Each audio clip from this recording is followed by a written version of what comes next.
ఒకసారి షేర్ చేయాలనుకుంటున్నానండి. Go ahead please. Okay. Brahmarshi Pitamaha పత్రిజీకి, స్వర్ణమాల పత్రిజీకి నా ఆత్మ ప్రణామాలు. నా తల్లిదండ్రులకు, నా గురువులకి, విశ్వానికి కృతజ్ఞతలు. ఈరోజు మనము సెకండ్ డే పత్రిజీ జ్ఞానామృతం చదువుతున్నాను ఈరోజు నేను. రెండవ రోజు ఇది. అయితే ముందు మనం సెషన్‌లోకెళ్ళే ముందు పత్రిజీ రాసిన బుక్స్ ఒకసారి చూద్దాము. ఈ వెబ్‌సైటు పిఎస్ఎస్ఎం మూవ్‌మెంట్ .org నేను షేర్ చేస్తాను ఒకసారి మీకు.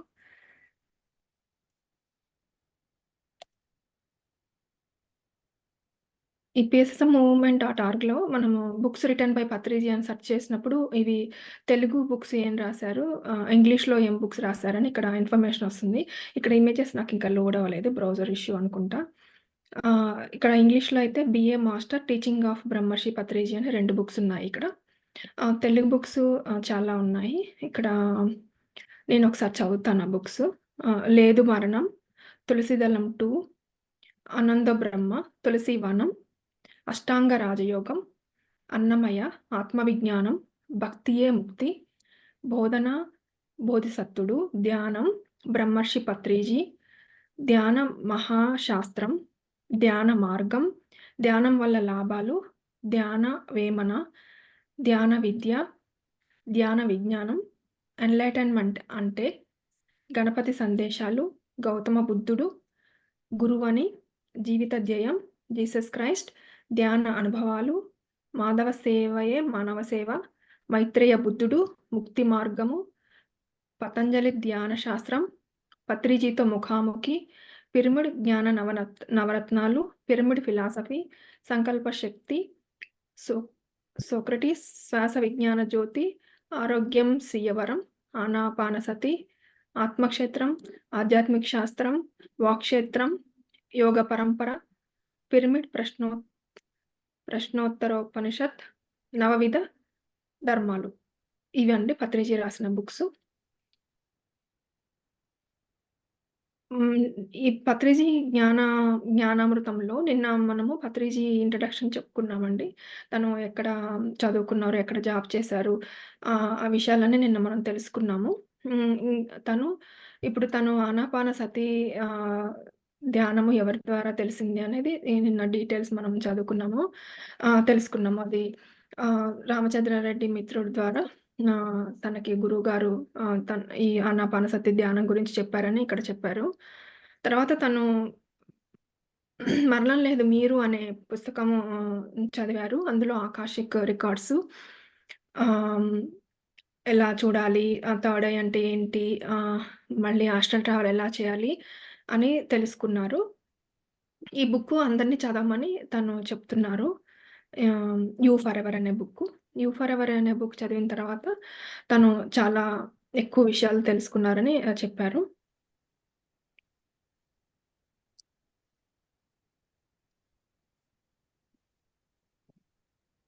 మనము ఇంగ్లీష్‌లోనే ఉందండి. తెలుగులో కూడా అనువదించారు. తెలుగులో మరణం లేని మరణం లేని మీరు. ఓకే.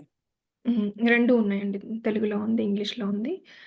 దివ్యచక్షు గురించి, సూక్ష్మ శరీరయానం గురించి, ఆకాశిక్ రికార్డుల గురించి, మరి మరణానంతర జీవితం గురించి వారు తమ స్వానుభవాలను తిరుగులేని విధంగా అందించి నన్ను ఒక ఆధ్యాత్మిక శాస్త్రజ్ఞుల్లా మలిచారు అని లోబసాంగ్ రాంప గురించి బాగా చెప్పారండి ఇక్కడ.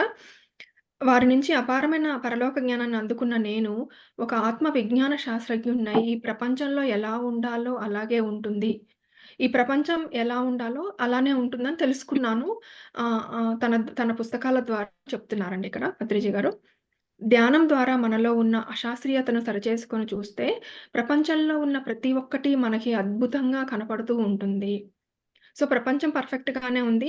మనల్ని మనమే సరిచేసుకోవాలని చెప్తున్నారండి ఇక్కడ. మనలో ఎంత మార్పు వస్తుందో ప్రపంచంలో కూడా అంతే మార్పు సహజంగానే వస్తుంది. సో, మనం మారాలంటే మన చుట్టూ ఉన్న ప్రపంచం మారాలంటే ముందు మనం మారాలని చెప్తున్నారిక్కడ. మనలో ఎంత అభివృద్ధి కనిపిస్తుందో ప్రపంచంలో కూడా అంతే అభివృద్ధి మనకు సహజంగానే కనపడుతుంది అన్న అవగాహన లోబ్సాంగ్ రాంప గారి పుస్తకాలు చదివాక పొందానని చెప్తున్నారండి. ముళ్ళ కంపలతో నిండిన అడవిలో మనం నడవాలి అంటే, ఆ అడవిలో ఉన్న ముళ్ళ కంపలన్నింటినీ ఏరవలసిన పని లేదు. కేవలం మన కాళ్ళకు చెప్పులు వేసుకొని నడిస్తే చాలు. క్షేమంగా నడిచి మన గమ్యానికి చేరుకుంటాము. ఈ ప్రపంచంలో మనం ఆనందంగా జీవించాలి అంటే, ప్రపంచాన్ని ప్రక్షాళన చేయాల్సిన పని లేదు అని అర్థం చేసుకున్నాను. మనం ఆనందంగా ఉండాలంటే ఎదుటి వాళ్ళ బిహేవియర్ మనకి సంబంధం లేదు. మనకు మనమే ధ్యానం చేసి ఆనందంగా ఉండాలి అని చెప్తున్నారండి ఇక్కడ. ముళ్ళ కంపలన్నీ మన చుట్టూ ఉన్న ముళ్ళ కంపలన్నీ మనం వేరం గదా! మన కాళ్ళకి చెప్పులేసుకుంటాము. ముళ్ళు కుచ్చుకోకుండా ఉండాలంటే. అలాగే మనల్ని మనము ధ్యానంతో మనము క్లీన్ చేసుకుంటూ మనల్ని మనం ఎదుగుతూ ఉంటే మనకి ప్రపంచం గూడా అద్భుతంగా కనిపిస్తుందని చెప్తున్నారిక్కడ. మనం ఆనందంగా ఉంటే అందరూ ఆనందంగానే ఉంటారు. కనుక మన దృక్పథాన్ని శాస్త్రీయంగా ఉండేటట్లు సరిచేసుకుంటూ, సృష్టిలో ఉన్న ప్రతి వ్యక్తి యొక్క వ్యక్తిగత వ్యక్తీకరణ పట్ల గౌరవభావంతో మెలిగితే చాలు అని అన్న దివ్యత్వపు అవగాహనను పొందాను.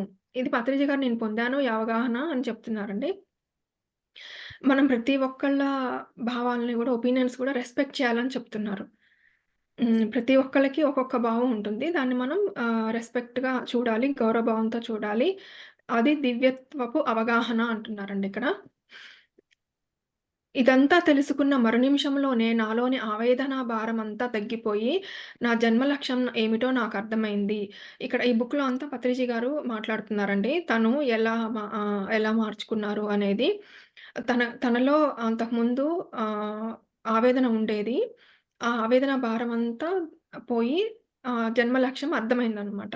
దాంతో నేను నా ఉద్యోగ ధర్మాన్ని మరింత నైపుణ్యంగా నిర్వర్తిస్తూనే ఎక్కడెక్కడ పని చేస్తున్నానో అక్కడక్కడ అందరికీ ధ్యానాన్ని నేర్పి అంటే ఉద్యోగంలో ఉన్నప్పుడు తను ఇది ఆవేదన భారం తొలగించుకొని అందరికీ గూడా ధ్యానం నేర్పేవాళ్ళంట. తనతో పనిచేస్తున్న వాళ్ళందరికీ కూడా. ఆత్మజ్ఞానాన్ని, దుఃఖ నివారణోపాయాలను చెబుతూ వచ్చాను. ప్రతి ఒక్కరికి నా స్నేహహస్తాన్ని అందిస్తూ ఒకానొక మైత్రేయ బుద్ధుల్లా ధ్యానం చేయవోయ్, శ్వాస మీద ధ్యాస పెట్టవోయ్ అనేవాడిని.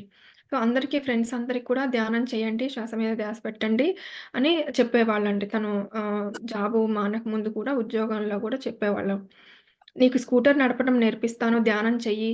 అయితే తనకొచ్చినియన్నీ వేరే వాళ్ళకి నేర్పిస్తూ, నువ్విది చేస్తే నేను నీకు నేర్పిస్తానని చెప్పేవాళ్ళంట. నీకు స్కూటర్ నడపడం నేర్పిస్తాను, ధ్యానం చెయ్యి. నీకు టేబుల్ టెన్నిస్ ఆడటం నేర్పిస్తాను, ధ్యానం చెయ్యి. అంటూ ధ్యానం నేర్పించేందుకు లంచం ఇస్తూ ఒక్కొక్కరిని పట్టుకొని ధ్యానంలోకి లాగాను. ఇంటికి అమ్మి గంప పట్టుకొని వస్తే, సరే మొత్తం గంపంతా నేనే కొంటాను.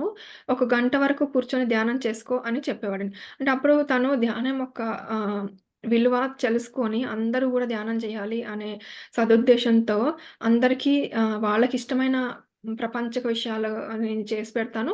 మీరు ధ్యానం చేయండి అని చెప్పేవాళ్ళంట. ఒక ఊరి నుంచి మరొక ఊరికి వెళ్ళడానికి బస్ స్టాండ్‌కి వెళ్ళినప్పుడు, ఇక్కడ బఠానీలు అమ్మేవాడితో ఇదంతా అమ్మితే ఎంత వస్తుందని అడిగేవాడిని. "రూ. 15 సార్" అనేవాడు. "బస్సు రావడానికి ఇంకా గంట సమయం ఉంది. నీకు ఆ రూపాయలు నేనిస్తాను. అప్పటి వరకు ధ్యానం చేస్తూ కూర్చో" అనేవాడిని. అలా ఒక్కొక్కరికి ధ్యానం నేర్పిస్తూ మొదలైన నా జీవితం ధ్యాన ప్రచారోద్యమంలో 47 వసంతాలు పూర్తి చేసుకొని, ఇప్పుడు ఇక్కడి వరకు వచ్చింది.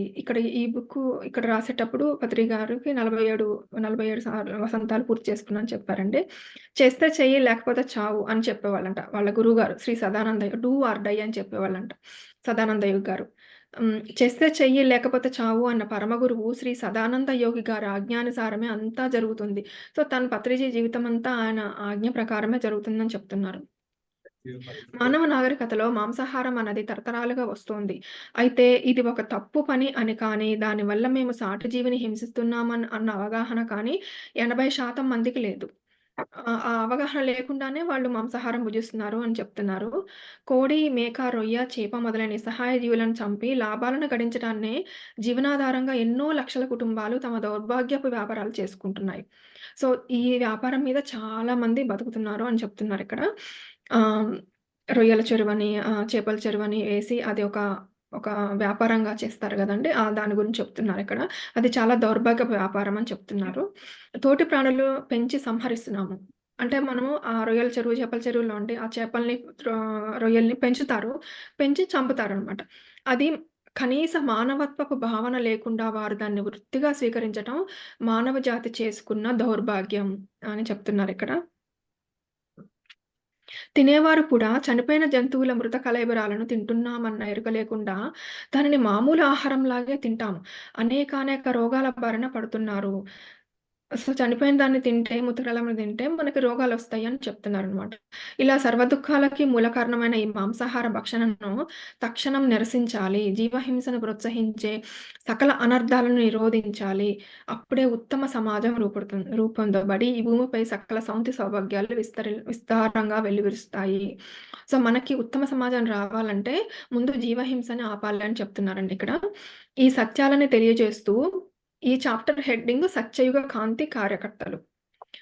ఈ సత్యాలని తెలియజేస్తూ సత్యయుగ కాంతి కార్యకర్తలుగా చరిత్రలో ఇంతవరకు ఎంతోమంది ఈ భూమి మీదకొచ్చారు. ఇక ముందు కూడా వస్తారు. కానీ వారిని గుర్తించడం మాత్రం సామాన్య జనాలకు చాలా కష్టము. సో, ఇలా చేసేవాళ్ళంతా మాంసాహారం భక్షణ ఆపేవాళ్ళు, సమాజం బావుండాలని కోరుకునే వీళ్ళు సత్యయుగ కాంతి కార్యకర్తలు. వాళ్ళంతా భూమి మీదకొచ్చారు. తను మైత్రేయ బుద్ధుడు అంటే పత్రిజీ కూడా ఆ సత్యయుగ కాంతి కార్యకర్త అని చెప్తున్నారండి ఈ చాప్టర్‌లో. ఎంతో కానీ వారిని గుర్తించడం మనకి కష్టమని చెప్తున్నారు. అందరి పట్ల స్నేహపాత్రులై ఉంటూ కరుణను కురిపించే వాళ్ళెలా ఉంటారంటే అందరితో స్నేహంగా ఉంటూ కంపాషన్‌తో ఉంటారనమాట. కరుణను కురిపిస్తూ ఉంటారు. ఈ సత్యయుగ కాంతి కార్యకర్తలంతా కూడా ఆ మైత్రేయ బుద్ధుడి ప్రతిరూపాలు. సో, వాళ్ళంతా గూడా బుద్ధుడి యొక్క ప్రతిరూపాలని చెప్తున్నారు. ఆ మైత్రేయ బుద్ధులందరికీ శతకోటి ధ్యానాభివందనాలు. సో, ఎవరైతే ఈ జీవహింసని నిరసిస్తూ ఆహ్, అందరి పట్ల స్నేహపాత్రంతో, కరుణతో ఉంటారో వాళ్ళంతా గూడా మైత్రేయ బుద్ధుడి ప్రతిరూపాలే అని చెప్తున్నారు. వాళ్ళందరికీ కూడా శతకోటి ధ్యానాభివందనాలని చెప్తున్నారండి పత్రిజీ. ఆధ్యాత్మిక యొక్క మూల సూత్రం ఎవ్వరి నుంచి ఏది ఆశించకపోవడమే. ఆశించటం అంటే ఎక్స్‌పెక్టేషన్ అన్నది ఉంటుందో, ఎక్కడ ఉంటుందో అక్కడ తిరస్కారం ఉంటుంది. సో, ఎక్కడైతే మనం ఎక్స్‌పెక్ట్ చేస్తామో సంథింగ్ అక్కడ మనకి రిజెక్షన్ ఒస్తుంది. అప్పుడు దుఃఖం ఒస్తుందని చెప్తున్నారు. ఎక్కడ ఎక్స్‌పెక్టేషన్ లేదో అక్కడ తిరస్కారం ఉండదు. మరి ఎక్కడ తిరస్కారం ఉండదో అక్కడ దుఃఖం ఉండదు. కనుక ఎక్స్‌పెక్టేషన్ అన్నదే అన్ని దుఃఖాలకి మూలం.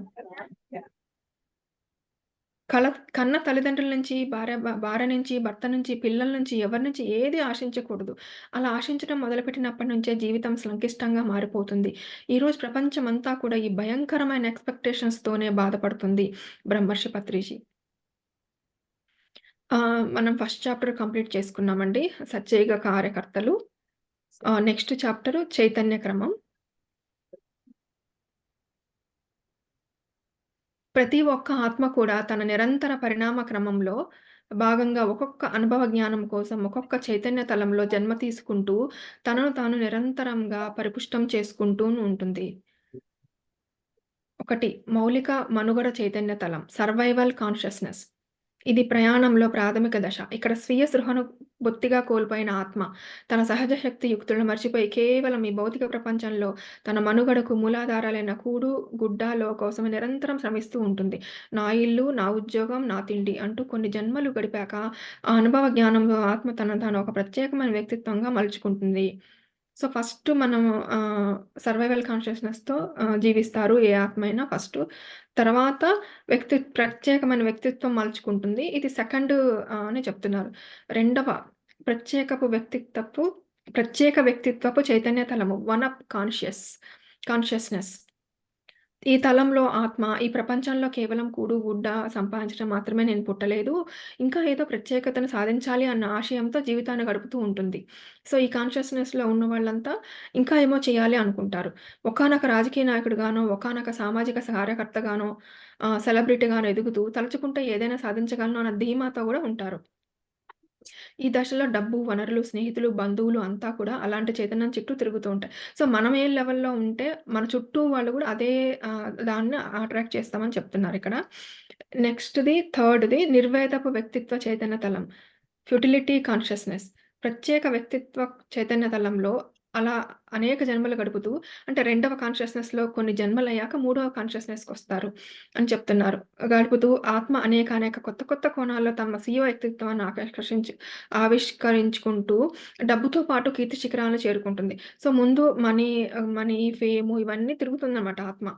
తర్వాత ఇక ఇక్కడ అది ఆ పటాటోపాలన్నీ ఎంత తాత్కాలికమో, మరి వాటి కోసం జన్మలు తీసుకుంటూ సమయాన్ని నిష్ప్రయోజనం చేసుకోవడం ఎంత అవివేకమో తెలుసుకుంటుంది. సో, అలా అన్నీ అనుభవించిన తర్వాత తెలుసుకుంటుందన్నమాట. అది అదంతా అవివేకం, అదంతా తాత్కాలికమే. మనీ అయినా, ఫేమ్ అయినా అని అనుకోని అంతవరకు నా వాళ్ళు, నా సామ్రాజ్యం అంటూ తాను కట్టుకున్న ప్రాపంచిక మెడల్ని పేక మెడల్లా కుప్పకూలిపోవడంతో అది ఒక్కసారిగా నిర్వేదంలో పడిపోయి మానవ సంబంధ బాంధవ్యాలను ఆశ్చర్యంగా చూస్తూ ఉంటుంది. అలా చూస్తూ ఆత్మకు కొన్ని జీవితాల కాలాలు గడిచిపోతాయి. సో, అలా నిర్వేదంలో కొన్ని జన్మలు గడిచిపోతాయని చెప్తున్నారు. అప్పుడు ఫోర్త్ కాన్షియస్‌నెస్‌లోకి ఎంటర్ అవుతారు. అది ఫోర్త్‌ది త్రికరణ శుద్ధి చైతన్య తలం. Sincerity consciousness. అప్పుడు ఆత్మ ఈ భూమిపై జన్మ తీసుకునే లక్ష్యం కేవలం ప్రాపంచికంగా ఎదగటమే కాదు, అంతకంటే ఆధ్యాత్మికమైనది మరేదో ఉంది అన్న ఆలోచనలో పడుతుంది. సో, అలా నిర్వేదంలో కొన్ని జన్మలు గడిచిన తర్వాతనే మనము ఆధ్యాత్మికత వైపు వస్తుంది ఆత్మ అని చెప్తున్నారు. ఆ మరేదో లక్ష్యం కోసం త్రికరణ శుద్ధిగా వెతుకులాడుతూ మరిన్ని జన్మలు గడుపుతుంది. ఆహ్, అప్ అప్పుడు గూడా మనం వెతుకుతున్నా గాని మనకి దొరకదు. అలా కొన్ని జన్మలు గడుపుతాము అని చెప్తున్నారు. త్రికరణ శుద్ధిగా మనం వెతికినప్పుడు గూడా. ఆ దశలో ఆత్మ తన కుటుంబంతో కలిసి ప్రపంచకంగా ఎంత గొప్ప హోదా కలిగి ఉన్నా, డబ్బు, ఆస్తిపాస్తులు దండిగా ఉన్నా వాటిని తృణప్రాయంగా ఎంచుతూ ఆత్మాన్వేషణలో మునిగి తేలుతూ ఉంటుంది. సో, ఇలా కొన్ని జన్మలు గడిచాక మళ్ళీ ఐదవ తలంలోకొస్తామని చెప్తున్నారు. ఐదవ చైతన్య తలంలోకి. అది తీవ్రతర సాధనా చైతన్య తలం. Seriousness consciousness. ఇది ఆత్మ యొక్క పరిణామ ఉన్నతికి సింహద్వారం వంటి తలం. ఇక్కడ ఆత్మ తన అన్ని ప్రాపంచిక స్థాయిలకి అతీతంగా వ్యవహరిస్తూ నిరంతరం ఆత్మ సత్యాన్వేషణలో నిమగ్నమై ఉంటుంది. ఇక్కడ ఆత్మకి సరైన ధ్యానం లభిస్తే అది దానికొక వరంలా మారి దాని పురోగతిని మరింత వేగవంతంగా చేస్తుంది. సో, ఈ కాన్షియస్‌నెస్‌లో ఉన్న వాళ్ళకి ధ్యానం లభిస్తే వాళ్ళు ఇంకా బాగా వాళ్ళ పురోగతి బాగా వేగవంతం అవుతుందని చెప్తున్నారు. అలా తీవ్రతర సాధనా చైతన్య తలంలో కొన్ని జన్మలు గడిపి అంటే కొన్ని జన్మలు ధ్యానం చేసిన తర్వాతనే ఆత్మ తన స్వస్థితిని గుర్తించి తనలో నిక్షిప్తమై ఉన్న స్వీయ శక్తులను ఎరకలోకి తెచ్చుకొని విశ్వ నియమాలను అవగాహన చేసుకుంటూ అన్నీ తెలిసిన నిండు కుండల సాక్షితత్వపు చైతన్య తలంలోకి ప్రవేశిస్తుంది. ఇది ఇంక సిక్స్త్‌ది చైతన్య తలము సాక్షి తత్వపు చైతన్య తలము. విట్నెస్ కాన్షియస్‌నెస్ అన్నమాట. కొన్ని జన్మలు వాళ్ళు సీరియస్‌నెస్ కాన్షియస్‌నెస్‌లో గడిపిన తర్వాత ఆహ్, విట్నెస్ కాన్షియస్‌నెస్‌తో ఆహ్, ఇంకో మళ్ళీ జన్మలొస్తాయని చెప్తున్నారు.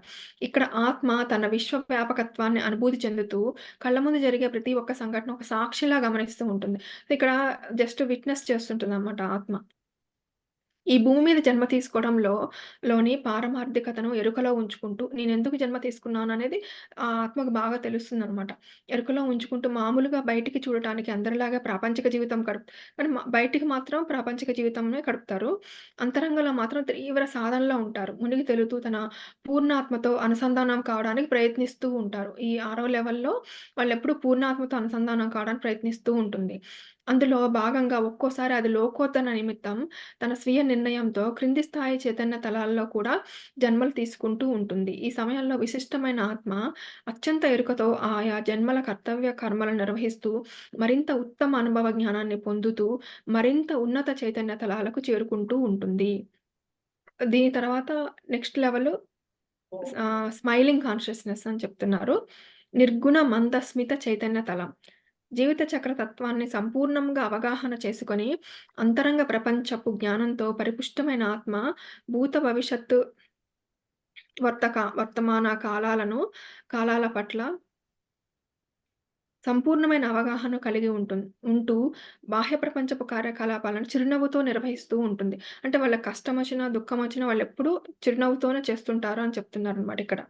ఈ స్థితిలో ఆత్మ ఒక్కోసారి క్రింది స్థాయి చైతన్య తలాల్లో ఉండి, అంతకంటే పై స్థాయికి ఎదగడానికి కృషి చేస్తున్న ఇతర విధేయ ఆత్మలకు సహాయం చేయడానికి అనివార్యంగా క్రింది స్థాయిలో జన్మ తీసుకోవడం కూడా జరుగుతుంది.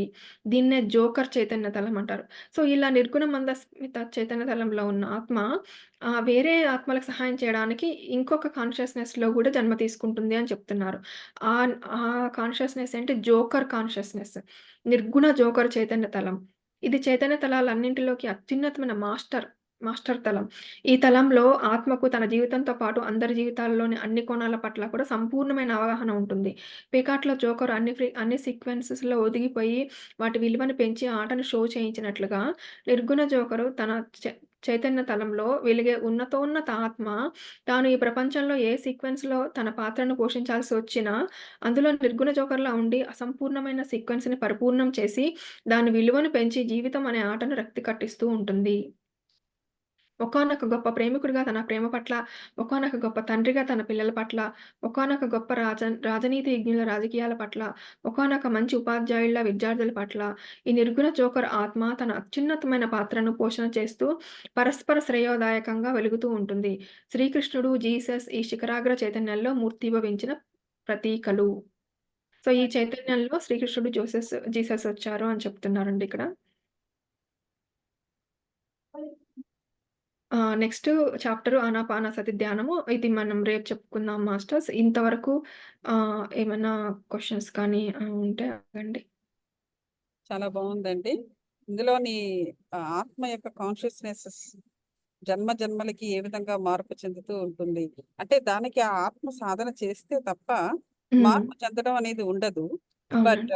ఆత్మ లక్షణంగా అది చేయగలగాలి. అంటే అవును. అది అలా చేస్తూ ఉన్నప్పుడు దాని స్థాయిని ఎలా పెంచుకోవడం అనేది జరుగుతుందనేది చాలా బాగా చెప్పారు. యాహ్! అయితే అదే మీరన్నారు అంటే నాకు చిన్న చిన్న ప్రశ్నలు ఉండినవి. బట్ ఆయన రైటింగ్‌లో ఇప్పుడు ఇదే అయింది. అంటే ఇప్పుడు ఆల్రెడీ ఆత్మ కొన్ని జన్మలు తీసుకొని ఒక స్థాయికొచ్చింది. ఒకటో స్థాయో, రెండో స్థాయో ఫర్ ఎగ్జాంపుల్. అక్కడి నుంచి మూడో స్థాయికి వెళ్ళిపోయింది. సో, జన్మ తీసుకున్న తర్వాత మూడో స్థాయిలో ఉన్న ఆత్మ జన్మ తీసుకున్న తర్వాత it starts from 1 and 2. But probably ఆ జన్మలో అది తొందరగా అయిపోవచ్చు. బికాజ్ ఇట్స్ అవును. ఆల్రెడీ దానికి పరిచయం ఉన్న స్థాయిలు కాబట్టి, హ్మ్. అందులో ఇంకేదైనా మిగిలిపోయిన వాటి నుండి జ్ఞానం తీసుకొని మూడవ స్థాయిని ఎక్కువ వర్కౌట్ చేస్తుంది బహుశా. అవునండి. ఇక్కడ తనేం చెప్తున్నారంటే అండి, పైన స్థాయిలున్నాయి గదా! 4, 5, 6, 7 అందులో ఉన్న ఆత్మ ఒక్కొక్కసారి వేరే వాళ్ళకి సహాయం చేయడం కోసం తక్కువ స్థాయిలో గూడా జన్మ తీసుకోవచ్చని జన్మ చెప్తున్నారు. తీసుకుంటూ ఉంటుంది. Yeah! Yeah! That is true. That is true. ఎవరికైనా ప్రశ్నలున్నాయా మాస్టర్స్? నాకు ఒక ప్రశ్న ఉందండి. Go head. ఇప్పుడు ఈ లెవెల్స్ అన్నీ కూడా ఇప్పుడు మనం ఇట్లా ఉన్నాము. ఇదే శరీరంతో జరుగుతుందా? లేతే ప్రతి లెవెల్‌కి ఇంకొకసారి తీసుకోవాలా జన్మ? నాకు తెలియలేదు ఇక్కడ.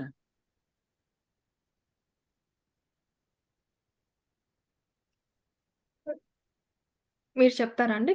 గౌతమి గారు చెప్పమంటారా? నేను ఇక్కడ బుక్‌లో ఉన్న ప్రకారం అయితే అండి ఆహ్, ఒక్కొక్కసారి పై లెవెల్‌లో ఉన్న ఆత్మ కింది లెవెల్‌లో ఉన్న వాళ్ళకి సహాయం చేయడానికి కింది లెవెల్ జన్మ తీసుకొనొస్తుంది. కానీ ఆత్మ పై లెవెల్‌లోనే ఉంటుంది. మనము పై లెవెల్ ఆత్మకి వెళ్ళాలంటే ఒక్కొక్క జన్మ పాస్ అవుతూ ఎళ్ళాలి. అంటే ఇంకొక దగ్గర చెప్తారు గదండీ! శిశువాత్మ, వృద్ధాత్మ అని ఆహ్, బాలాత్మ అట్లా అంశాత్మ అట్లా చెప్తుంటారు గదా! ఆ లెవెల్స్ ఒక్కొక్క జన్మ తీసుకోవాలనుకుంటా అండి. ఒక జన్మలోనే అంటే నువ్వు ఆల్రెడీ గత జన్మల్లో పై లెవెల్‌కి ఎళ్లి ఉంటే, మనము ఒక జన్మలోనే అన్నీ చూస్తామేమో. అంతే అంటారండి? నాకు అన్ ఈ ఆహ్, నాకిప్పుడు ఇది అంటే ఇప్పుడు ఒక్కొక్కసారి నాకు ఎట్లా జరుగుతుంటుందంటే నా లైఫ్‌లో అంటే నేను దానికి అప్లై చేసుకుంటున్నాను మీరు చెప్పింది ఇవాళ మీరు చదివినది. సో, అట్ సమ్ టైమ్స్ ఏమవుతుందంటే నేను ఒక సబ్‌స్టాండర్డ్ ప్లేసెస్‌లో ఉండాల్సొస్తూ ఉంటుంది. సబ్‌స్టాండర్డ్ ప్లేసెస్‌లోనే నాకు జాబ్ చేయాల్సొస్తూ ఉంటుంది. సో, అందులో అక్కడ నా చుట్టూ ఉన్నవారెవరూ కూడా నాకున్నంత experience not only in the job, even in the life ఎక్స్‌పీరియన్స్‌లో కూడా నాకు మ్యాచ్ కారు. అయినా సరే నేను వాళ్ళతో కలిసి పనిచేయాల్సొస్తూ ఉంటుంది. అయితే నేనెప్పుడు దానివల్ల ఏమవుతుందంటే, ఒక రకమైన ఇంటిమిడేషన్ అనేది ఉంటుంది గదా! అవును. మనకన్నా ఎవరైనా హైయర్ ఎక్స్‌పర్టీస్ ఉన్న వాళ్ళు మన చుట్టూ అంటే, వాళ్ళ చుట్టూ ఉండేటప్పుడు దే ఫీల్ డిఫరెంట్‌లీ. వాళ్ళ ఒకే టైప్ ఇదిలో ఉన్నవాళ్ళు ఫ్రీగా ఉంటారు. అవును. రైట్. సో, ఒక్క క్షణం.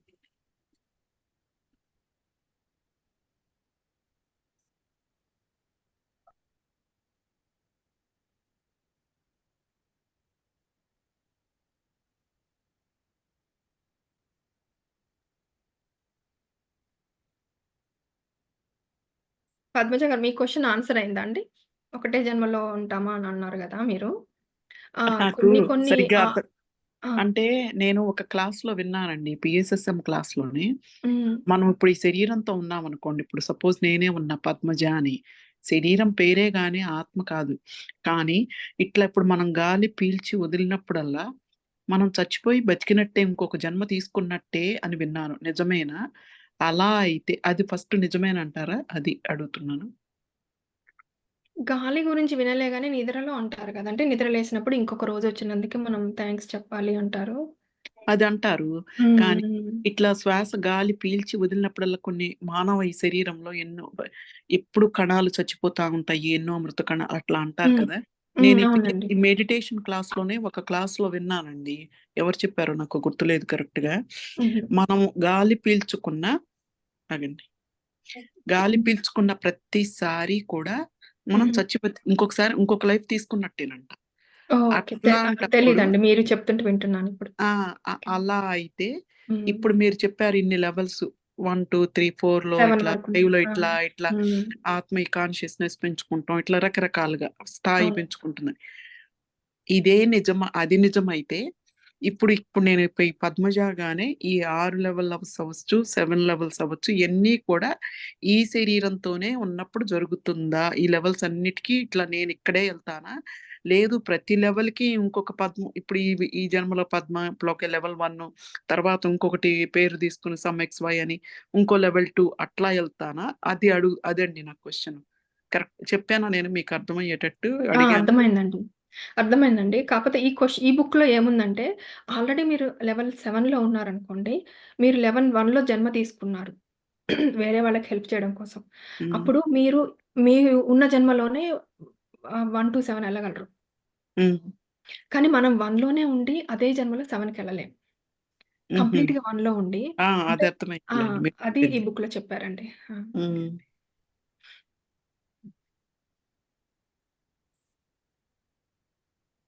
అంటే దీంట్లో ఉన్న తత్వాన్ని బట్టి మనం ఎందులో ఉన్నామో తెలుసుకోవచ్చనుకుంటా అండి. కరుణ, స్నేహము ఉన్న హ్మ్. వాళ్ళకి అంటే ఎక్కువ తలంలో ఉన్నట్లు అనుకోవాలని చెప్తున్నారు గదా! వేరే అంటే కరుణా స్నేహం ఎల్లప్పుడూ ఉండాలంటారా? లేతే ఎల్లప్పుడూ ఎక్కువ హ్మ్. హ్మ్. కానీ కొన్ని సార్లు మనం అదే మనం దారిలో ఇంకా తప్పుతాం. ప్రయత్నిస్తున్నామని అనుకోవాలింకా. హ్మ్. ఇప్పుడు జీసస్ క్రైస్ట్ కృష్ణుడు చూడండి. ఎవరి మీదనైనా అది. కరుణ, ప్రేమ ఉంటుంది గదా! హ్మ్. అన్‌కండీషనల్ లవ్, అన్‌కండీషనల్ హ్మ్. కంపాషన్ అలా పెంచుకోవాలి ఇంకా మనం. హ్మ్. అప్పుడు అది అవునవును. హైయెస్ట్ లెవెల్ అనుకుంటాను. అదే. నేను మీరెక్కడున్ దీంట్లోకి చిన్నది యాడ్ చేద్దాం అనుకుంటున్నానండి. మీరు చెప్పిన క్వెషను పద్మజ గారు. హ్మ్. ఇది ఏంటంటే ఆహ్, ఇప్పుడు మీరు అంటే ఏంటంటే మీరెత్తిన ప్రతి జన్మలో కూడా మీ స్థాయిని మీరు పెంచుకుంటూ ఉంటారు. ఇప్పుడు ఒక జన్మలోనే అన్ని స్థాయిలు పెంచుకోవడం అనేది జరగదు. హుహు. ఒక జన్మలోనే. ఇప్పుడు ఫర్ ఎగ్జాంపుల్ స్థాయి 1, స్థాయి 2, స్థాయి 3 ఎక్స్, వై, జీ సంథింగ్ అట్లా అనుకుందాం. సో, ఒక జన్మ తీసుకున్నారు. ఎక్స్‌లో ఎక్స్‌ని 0-10 స్కేల్ ఇచ్చుకున్నారనుకోండి. ఎక్స్‌లో 0 నుంచి 2 సాధించారు. సో, అక్కడితో ఆగిపోదు ఆ జన్మ. వైలో కూడా 0 నుంచి 4 మీరు సాధిస్తారు. కానీ పూర్తి కాదు. హుహు. అదే జన్మలో జీలో కూడా 0 నుంచి 4 ½ సాధించొచ్చు. హుహు. ఓకే. అక్కడికి ఇంకా ఇప్పుడు ఆ జన్మ అయిపోయింది. నెక్స్ట్ జన్మ 2 తీసుకొనొచ్చారు. మళ్ళీ మీరు కింద నుంచి వస్తారు. హుహు. అయితే ఎక్స్‌లో మీరు ముందు జన్మలో 0 నుంచి 2 వరకు సాధించారు ఆల్రెడీ. దాంట్లో ఏదైనా బిట్స్ అండ్ పీసెస్ మిగిలిపోతే అవి ప్లస్ హుహు. నెక్స్ట్ 0 నుంచి 2లో చిన్న bits and pieces and next you move further 3, 4 అట్లా వెళ్తారు. వైలో మీరు ఆల్రెడీ పూర్వ జన్మలో 0 నుంచి 4 వరకు సాధించారు. అందులో ఏదైనా మళ్ళీ బిట్స్ అండ్ పీసెస్ మళ్ళీ మీకు ప్రతి ఒక్కటి రిపీట్ అవుతుందండి. రిపీట్ అదేలెండి. అవుతూ దాంట్లోని ఉన్నతమైన జ్ఞానాన్ని పొందుతూ మేడం అప్పుడే చదివారు ఒక సెంటెన్స్. ఉన్నతమైన జ్ఞానాన్ని పొందుతూ ఫర్దర్‌గా కూడా మనం నేర్చుకుంటూ స్థాయిని అలాగా పెంచుకుంటూ బలపరుచుకుంటూ ఉంటాం మన చైతన్యాన్ని. హుహు. సో, ఆ విధంగా వెళ్తూ ప్రతి ఒక్క 7, 6 వెళ్తూ ఉంటాం అనమాట. సో 7, 8 ఇవన్నీ వెళ్ళేటప్పటికి ఎట్లా ఉంటుందంటే మన స్థాయి పెంచుకుంటున్న కొలది మనకి ఇంకా ఇంకా విస్తృతం అవుతూ ఉంటది ఆత్మ. విస్తృతం అవుతూ అంటే చైతన్యాన్ని ఇంకా బలపరుచుకుంటూ ఉంటుంది. విపరీతమైన విశేషమైన జ్ఞానాన్ని తీసుకోవడానికి అది ఒక కర్మ ఒకటే దానికి మనము చేయగలిగే పని. కర్మ చేతే ఒక క్షణం.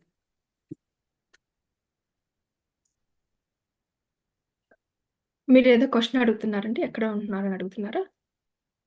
అవునండి. మీరెక్కడ? వర్జీనియా అండి మాది. ఓకే. మేము ఎన్‌సీ అండి. కేరీ. ఓహ్! నార్త్ కేరళ. మేము హ్మ్.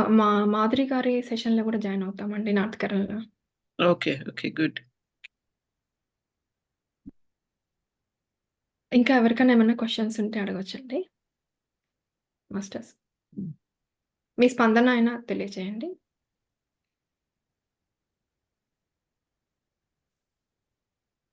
నేనైతే బావుందండి ఈరోజు. Sorry. Go head first time అండి. విన్నాను. సారీ ఈ అండి. Go head. ఫస్ట్ టైమ్ విన్నాను. బావుందండి. యాహ్! అంటే ట్రూత్‌ఫుల్‌గా అన్నీ అంటే నాన్ వెజ్ అయినా అది తినడం వేరును, అది వినటం వేరు. మొత్తం అంటే ద ఎక్స్‌ప్లనేషన్ వచ్చినప్పుడు ద ఫీలింగ్ అవును. Is different. So everything is good. అంటే ఇట్లా వింటేనే తెలుస్తుంది పీపుల్‌కి కూడా అండ్ అర్థమవుతుంది. అభ్యాసం చేయడానికైనా. సో థాంక్స్ అండి. థాంక్స్ మణి గారు. థాంక్స్ శ్రీలత గారు for joining this thank you Padma గారు. థ్యాంక్ యూ అండి. థ్యాంక్ యూ అధ్యక్ష గారు. ఎవ్రీవన్. ఇంకేదైనా క్వెషన్స్ ఉంటే అడగవచ్చండి మణి గారిని రిలేటెడ్‌గా. నేనైతే మహద్భాగ్యంగా భావిస్తున్నానండి ఇది నిజంగా. చాలా థ్యాంక్ యూ అండి. ఆ! ఈ బుక్ గౌతమ్ చదవటం నిజంగా చాలా స్వప్న గారు అది చెప్తున్నారు. గో హెడ్ అండి. చెప్పండి. స్వప్న గౌతమి గారు గారు మేబీ ఇది రిలేటెడ్ క్వెషన్ కాకపోవచ్చు. పర్వాలేదు. మీకు తెలుసు కదండీ నాది కాలుది సర్జరీ అయిందని. అవునండి. నేను పిరమిడ్ క్యాప్స్ తెప్పించుకున్నాను. దాని పైన పెడుతున్నాను కాలు పైన. అదే అంటే ఏ పార్ట్‌లో నాకు సర్జరీ అయిందో ఆ పార్ట్‌లో పెట్టి కొంచెం కూర్చొని మెడిటేషన్ చేయడానికి ట్రై చేస్తున్నాను. అది పిరమిడ్ పెట్టినప్పుడు ఇంకొంచెం ఎక్కువ గుంజినట్టు అయితుంది. అవునండి. ఎందుకంటే ఎనర్జీ అది ఎక్కువ ఎనర్జీని దాన్ని పంపిస్తూ ఉంటుంది. You do not resist. Just you accept it. ఆ పర్టిక్యులర్ ఓహ్! ప్లేస్ ఎనర్జీ ఎక్కువ హుహు. అవుతోంది. పడుతోందన్నమాట. యాహ్! అంటే తట్టుకోలేకపోతే తీసేయొచ్చా? అంత బాధ అయితే తీసేయండి పర్వాలేదు. అదే కానీ బట్ తీస్తున్నా ఒక 5 ఇన్ఫర్మేషన్ మినిట్స్. ఇచ్చుకోండి. ఏం ఇన్ఫర్మేషన్ ఇచ్చుకుంటారంటే నేను తీసుకున్న హై ఎనర్జీస్ హ్మ్. ఏ కాలి భాగంలో మీరు ఏ కాలో ఎడమ కాలో కుడి కాలో ఆ కాల్ ప్లస్ మీ బాడీ అంతా కూడా సమానంగా సమానంగా వ్యాపించుగాక సమానంగా వ్యాపించింది what ever the weight is అని చెప్పేసి మీరు ఫ్లాట్ గా కాసేపు పడుకోండి. ఓకే. అంటే ఫస్ట్ అలా అనుకుని కూర్చోవాలండి? ఇప్పుడు మెడిటేషన్‌లో నేను ఫస్ట్ అలా తీసుకోబోయే ఎనర్జీస్ అనుకోవచ్చు, ఆఖరిని అలా అనుకోండి. ఆఖరిని మాత్రం తప్పకుండా అనుకోండి. ఫస్ట్ అనుకోకపోయినా అనుకోండి పర్వాలేదు. ఆఖరిని మాత్రం తప్పకుండా అనుకోండి. ఓకే. అంటే ఇంతే అనుకోవాలి అంతే గదండీ? అంతే నేను అంతే ఇప్పుడు తీసుకున్న ఎనర్జీస్ నా బాడీ మొత్తం ఈక్వల్‌గా పాస్ అవ్వాలి. ఈక్వల్ గా అంతే గదా? సమానంగా వ్యాపించినది. పాస్ పాస్ మీరు అయింది. కాసేపు ఓకే. శవాసనం లాగా మొత్తము హుహు. కాసేపు మీరు పడుకోండి. That okay. Help. Okay nothing to అండి. వరీ. ఇంకొకటి ఎందుకంటే యాహ్! చెప్పండి. చెప్పండి గౌతమ్ గారు. ఎక్కడ పిరమిడ్ పెడితే ఆ భాగంలో ఆ ఎనర్జీస్ హ్మ్. ఎక్కువ లాగుతుందన్నమాట. So okay. దాంట్లోకి వెళ్ళాలి. మీరు రెసిస్ట్ చేయొద్దు. హుహు. ఓకే. ఇంకొకటి మీ థాటే మన ఎప్పుడు కూడా మన థాటే మనల్ని ఆపుతుంది లేదా మన థాటే మనల్ని ముందుకు తీసుకెళ్తుంది. హుహు. అమ్మో అది ఏదో హ్మ్. జరిగిపోతుంది అనేటువంటి సందేహం వచ్చినా కూడా ఇట్స్ నెగిటివ్ ఆస్పెక్ట్. ఓహ్! అంటే మీరు అక్కడ ఓకే. పిరమిడ్ పెట్టడం వల్లే అది జరిగింది. So you know that it is because of that. ఇంకా అలాంటప్పుడు సందేహం అవసరం లేదు. So the only thing you ఆహా! Need to do is accept it. The acceptance is required. Okay. So నేను సంపూర్ణంగా ఓకే నేను అండి. ఎనర్జీస్ ని నాలోనికి యాక్సెప్ట్ చేశాను. సంపూర్ణంగా, పరిపూర్ణంగా, మనస్ఫూర్తిగా whatever the word you use it but హుహు. Feel it. హుహు. ఓకే. బాగా ఇంకొకటి యాహ్! బావుందండి. ఇంకొకటి చెప్పాలండి నేను. ఇది ఎక్స్‌పీరియన్సా మరి ఏమో నాకు తెలీదు. చెప్పండి. ఇప్పుడు నాది లిటరల్లీ బోన్ బ్రేక్ అయింది గదా! యాక్చువల్‌గా నాకు చాలా నొప్పుండాలంట. నాకు యాక్చువల్‌గా అంత నొప్పి లేదు. బోన్ విరిగినప్పుడు అంత నొప్పి లేదు. ఉమ్. అంటే ఉంది. అది అన్‌బేరబుల్ కాదు. బేరబుల్ పెయిన్ అన్నమాట. ఏదో అవునండి. 1, 2 యేసుకున్నాను అంతే ఈ అడ్విల్ పూర్ణాత్మ పెయిన్ కిల్లర్. పూర్ణాత్మ కాన్షియస్‌నెస్ తో ఉన్నాం గదండీ! మీరొస్తున్నారు గదా! అదే పూర్ణాత్మ నాకిప్పుడు కాన్షియస్‌కి ఎప్పుడు మనం అదే నాకు అనుసంధానం అవుతామో, అనిపిచ్చింది. పెయిన్ అనేది ఏంటంటే మీకు దూరం అయిపోతుంది. ఓహ్! ఇది అదే అందరితో నేను చెప్తుంటే వాళ్ళు పెయిన్ ఎట్లా లేకుండా ఉంటది అన్నట్టు కొంచెం విచిత్రంగా చూస్తున్నారు నన్ను. పోనీలెండి. వాళ్ళని దట్స్ ఓకే. వాళ్ళు కూడా తర్వాత తెలుసుకుంటారు. పెయిన్ అనే దానికి దూరం అయిపోవడం అనేది జరుగుతుంది. That yeah! మీరు అదే నేను ఎక్స్‌పీరియన్స్ అయితున్నానండి. అదే ఇప్పుడు అండి. ఆపరేషన్ అయినాక కూడా అండి. నేను అవి ఆపరేషన్ పెట్టాను చూడండి మీకు. ఏ అందరికీ పెట్టాను. బట్ అది మీరు ప్రాక్టీస్ చేయండి. ఇప్పుడు ఎట్లాగో మీరు కూర్చునే పొజిషన్‌లో ఉన్నారు కాబట్టి, మనము ఈ టైం యుటిలైజ్ చేసుకోండి మీరు. యాహ్! ఏం ప్రాక్టీస్ మోడ్. పెట్టానంటున్నారండి? అది విశ్రాంతిని ఏ విధంగా ప్రతి బాడీ పార్ట్‌కి కల్పించడము. ప్లస్ పూర్ణాత్మ కాన్షియస్‌నెస్‌తో అనుసంధానం అవ్వడము. మీరది మిస్ అయినారా ఏమి? పెడతానులే మళ్ళీ. ఓకే. అది పెట్టండి. ఏ ప్రాక్టీస్ వీడియో చేస్తూ అంటున్నారు ఉండండి. మీరు? Yeah! So, okay. Sure pain అండి. అనేది పెట్టండి. ఏంటంటే ఎప్పుడైతే పూర్ణాత్మ యొక్క కాన్షియస్‌నెస్‌తో అనుసంధానం అవుతామో, అంతవరకు ఉన్న ప్రకంపనల్లో కూడా తేడా వస్తుందన్నమాట. మృదువుగా ఓహ్! అయిపోతుంది. ఇవాళ అదే నేను మాట్లాడాను యాక్చువల్‌గా ధ్యాన యోగం క్లాస్‌లో. మృదువుగా, హుహు. మధురంగా కూడా అనిపిస్తుందన్నమాట. అసలు యూ హుహు. Don't feel the pain. అసలు మీకు ఏడుపు రాదు. అబ్బా! ఎన్నాళ్ళయిందో నేను ఏడ్చి అనుకుంటారు. వచ్చింది 1, 2 సార్లు. అదే చెప్తున్నాను. నేను ఏడ్చిన కొంచెం తర్వాత అప్పుడు మీరు భయానికి. మర్చిపోతారు. అబ్బా! చాన్నాళ్ళ తర్వాత ఎప్పుడో ఏడ్చాను నేను అనుకుంటారు. అవును. గౌతమి గారు ఈ ధ్యాన యోగము మీరు ఇదే జూమ్ లింక్‌లో 12-1 ఈస్టర్న్ స్టాండర్డ్ టైమ్ చెప్తున్నారు గదండీ! అవునండి. మన అదే టైంలో అందరూ వాళ్ళకేమో వింటారని 9:30 టు చెప్తున్నాను. 10:30 Indians. Same Zoom link. Same Zoom link unless I specify.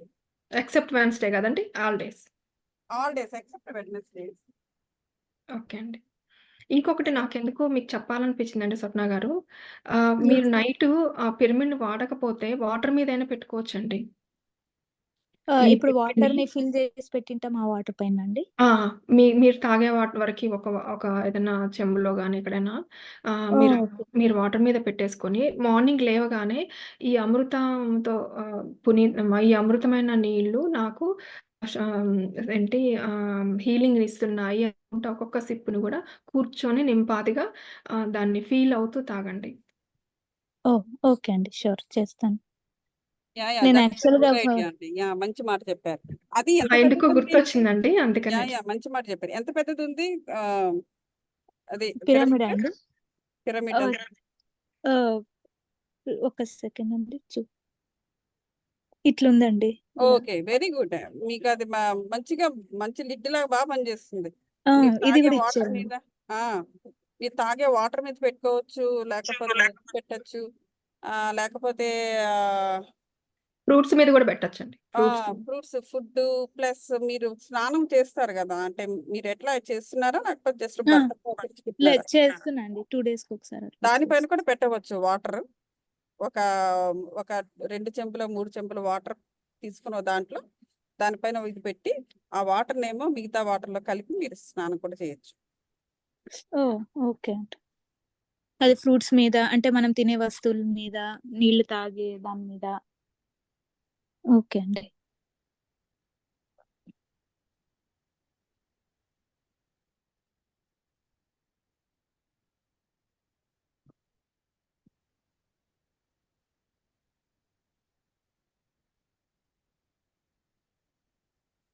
Hello!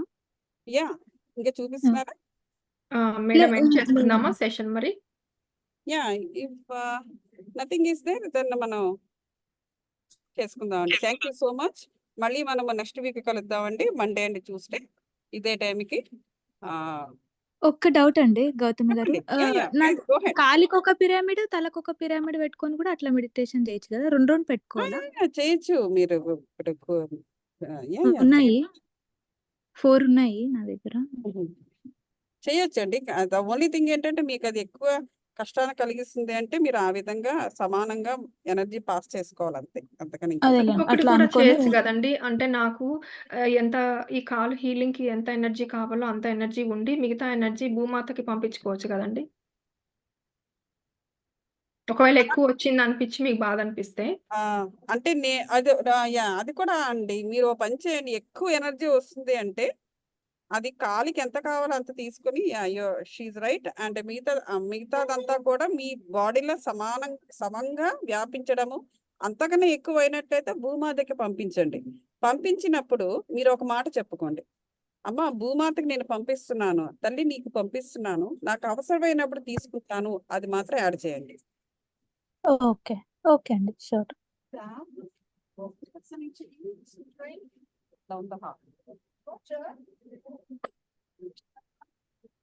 Thanks అండి.